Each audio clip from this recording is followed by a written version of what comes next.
Hello and welcome to our class today. In this very brief video, we want to talk about how to change fractions to decimals.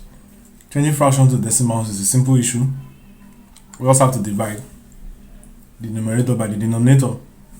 So example, I have 1/4. I want to change that to an improper. I didn't want to change that to a decimal fraction. What I'm going to do is that I will divide the 1 by the 4.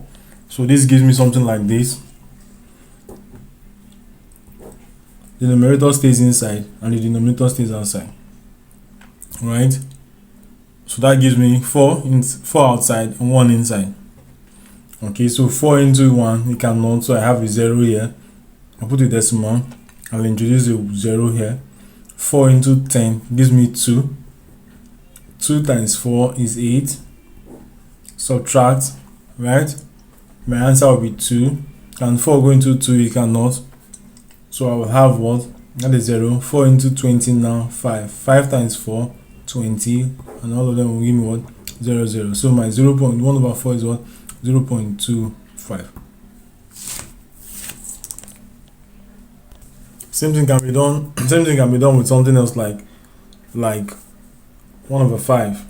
What's 1/5 in fraction? It's in decimal fraction. Same thing. What stays inside? 1. What stays outside? 5. 5 into 1, you cannot. I introduce a 0 and I put a dot and I introduce a 0 here. 5 into 10 is 2. 2 times 5, 10. 10 minus 10, 0. So 1/5 is equal to 0.2. That's all. I'll see you in our next video. Thank you.